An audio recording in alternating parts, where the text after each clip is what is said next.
দর্শক, নারায়ণগঞ্জের কাঁচপুরে জনসভায় ইতিমধ্যে এসে পৌঁছেছেন বিএনপি চেয়ারম্যান তারেক রহমান। এই বিষয়ে আমরা সর্বশেষ তথ্য জানবো। আশিক মাহমুদ আমাদের সহকর্মী যুক্ত হচ্ছেন আমাদের সাথে।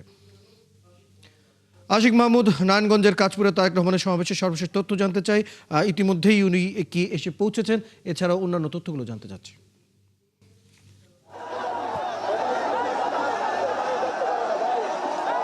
রয়েল, আপনি যেটি জানতে চাচ্ছিলেন, তারেক রহমান এইমাত্র নারায়ণগঞ্জের কাঁচপুরের যে বালুর মাঠ, সেই বালুর মাঠের জনসমাবেশে যোগ দিয়েছেন এবং তিনি মঞ্চে উঠে নেতাকর্মী এবং যারা সাধারণ মানুষ রয়েছেন তাদেরকে হাত নেড়ে অভিবাদন জানিয়েছেন এবং সাধারণ মানুষের শুভেচ্ছা তিনি গ্রহণ করেছেন।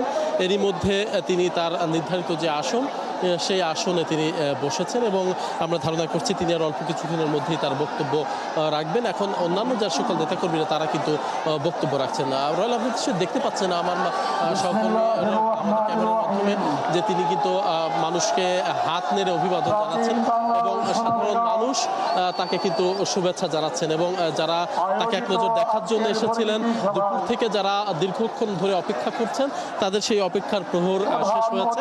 তারা তারেক রহমানকে সশরীরে দেখতে পাচ্ছেন এবং তারেক রহমান তাদের সামনে এখনো বসে আছেন এবং হাত নেড়ে নেতাকর্মী এবং যারা সাধারণ মানুষ অর্থাৎ নারায়ণগঞ্জবাসী তাদেরকে তিনি অভিবাদন জানাচ্ছেন এবং মানুষের শুভেচ্ছা গ্রহণ করছেন। আমরা দেখতে পাচ্ছি যে এখন যারা স্থানীয় যারা নেতাকর্মীরা রয়েছেন তারা বক্তব্য রাখছেন এবং এই বক্তব্যের পালা শেষ হলেই তারেক রহমান তিনি বক্তব্য রাখবেন এবং তার বক্তব্য শোনার জন্য সাধারণ মানুষ এবং নারায়ণগঞ্জের যারা স্থানীয় যারা নেতাকর্মীরা রয়েছেন, বিএনপি সহ সংগঠনের যে সকল নেতাকর্মী এবং ধানের শীষের যারা ভোটার বা প্রার্থী, সবাই কিন্তু মুখিয়ে আছেন তার বক্তব্য শোনার জন্য এবং সেই বক্তব্য তারা শুনতে চান এবং সাধারণ মানুষ কিন্তু মুখিয়ে আছেন এবং সবাই কিন্তু উচ্ছ্বসিত এবং সবাই বলছেন যে তারা অনেক ভাগ্যবান, কারণ আজ দ্বিতীয়বারের মতো তিনি নারায়ণগঞ্জে আসলেন। রয়েল, আপনি জানেন যে গত 22 তারিখে যখন নির্বাচনী প্রচারণা আনুষ্ঠানিকভাবে শুরু হয়েছিল,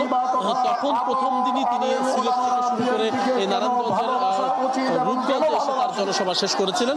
আর আজ তিনি চট্টগ্রাম থেকে তার নির্বাচনী প্রচারণা শুরু করে আজ এই নারায়ণগঞ্জের কাঁচপুরের এই বালুর মাঠে তিনি আজ আবার দ্বিতীয়বারের মতো এসেছেন এবং দ্বিতীয়বারের মতো এসে তিনি এই নেতাকর্মীদের সামনে তিনি উপস্থিত হয়েছেন এবং হাত নেড়ে নেতাকর্মীদেরকে তিনি অভিবাদন জানাচ্ছেন, নেতাকর্মীদের শুভেচ্ছা গ্রহণ করছেন এবং এই মাঠে আমরা দুপুর থেকে দেখতে পাচ্ছিলাম যারা সাধারণ মানুষ এবং বিভিন্ন শ্রেণী পেশার মানুষ, নারী, পুরুষ, বৃদ্ধ, শিশু, যুবক, তরুণ, তরুণী সবাই কিন্তু এই মাঠে উপস্থিত হয়েছে এবং তারেক রহমানকে তারা এক নজর দেখতে চান এবং তারেক রহমানের বক্তব্য শুনতে চান এবং তারেক রহমানের কাছে তারা তাদের যে দাবি আছে সেই দাবিটি উপস্থাপন করতে চান এবং সে কারণেই কিন্তু মানুষ এখানে উপস্থিত হয়েছেন এবং সেই অপেক্ষার পালা শেষ হয়েছে। আমরা ধারণা করছি আর হয়তো অল্প কিছুক্ষণের মধ্যে তারেক রহমান বক্তব্য দিবেন।